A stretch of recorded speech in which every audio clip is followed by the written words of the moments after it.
Salam sejahtera bagi saudara-saudara sekalian dimanapun berada. Firman Tuhan untuk kita pada minggu ini, PJJ 19 sampai 25 Juni 2022, 1 Tawarik 29 ayat 10 sampai 14. Demikian firman Tuhan.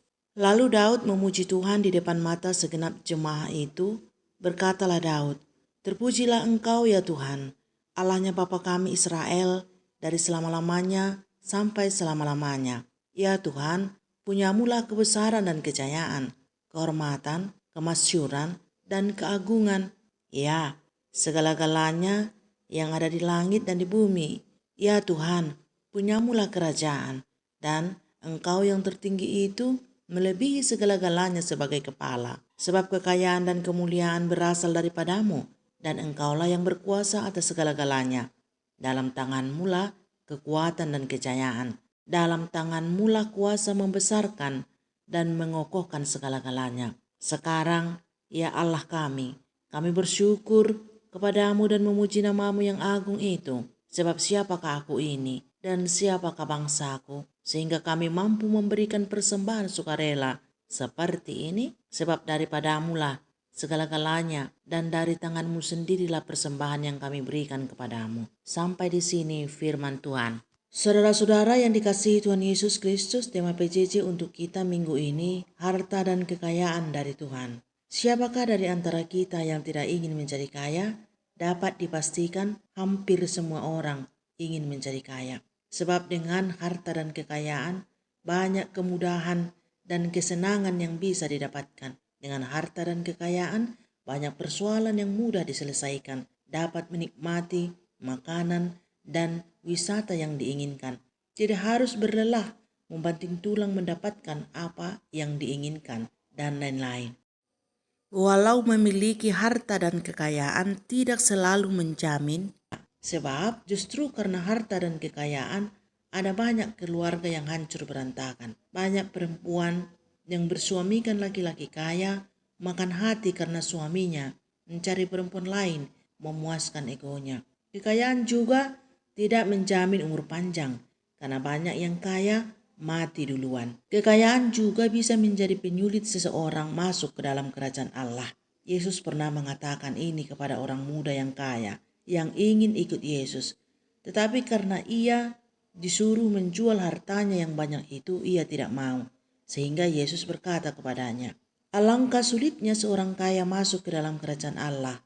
Lebih mudah seekor unta masuk ke dalam lubang jarum daripada seorang kaya masuk ke dalam kerajaan Allah." Dan Yesus sendiri selama di dunia ini bukan orang kaya yang mempunyai banyak harta dan uang. Namun begitu, tidak usah takut menjadi kaya atau menyesali dirinya telah menjadi kaya. Asal jangan kekayaan itu menjadi penghalang baginya melakukan kehendak Allah. Sebab Allah sendiri telah memberikan kekayaan kepada orang-orang yang berkenan kepadanya. Misalnya kepada Raja Salomo yang meminta hikmat dan pengertian, tetapi Allah menambahkan kekayaan kepadanya. Itu artinya bahwa kekayaan pun adalah milik Allah dan memberikannya kepada orang-orang yang berkenan kepadanya. Dalam ayat 12 dituliskan, "Sebab kekayaan dan kemuliaan berasal daripadamu, dan Engkaulah yang berkuasa atas segala-galanya. Dalam tanganmu lah kekuatan dan kejayaan, dalam tanganmu lah kuasa membesarkan dan mengokohkan segala-galanya." Saudara-saudara yang dikasihi Tuhan Yesus, bersyukurlah kepada Tuhan atas segala harta dan kekayaan yang diberikannya.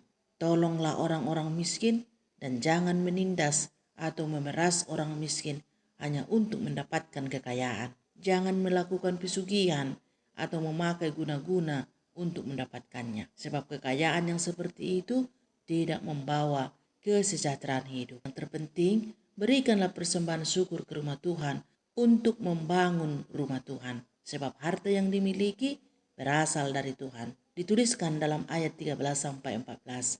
"Sekarang ya Allah kami bersyukur kepadamu dan memuji namamu yang agung itu.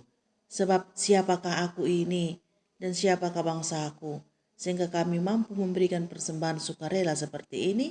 Sebab daripadamu lah segala-galanya, dan dari tanganmu sendirilah persembahan yang kami berikan kepadamu." Demikianlah kiranya jika saudara adalah seorang umat yang kaya, yang mempunyai banyak harta, haruslah memberi dengan sukarela ke rumah Tuhan. Dan yang tidak mempunyai harta dan kekayaan, jangan pula berkecil hati. Sebab Tuhan juga mengasihi orang-orang miskin, membela perkaranya. Dan bahkan Lazarus yang miskin itu telah masuk ke dalam kerajaan Allah karena alasan ia sudah menderita di dunia ini selama hidupnya. Yang miskin jangan mengutuk yang kaya, dan yang kaya jangan memandang rendah yang miskin. Sebab semua yang ada di kolong langit ini adalah milik Allah. Dan akhirnya semua orang harus bersyukur kepada Tuhan atas segala rahmat yang telah memperkenankan kita menjadi anak-anaknya di dalam Yesus Kristus. Amin.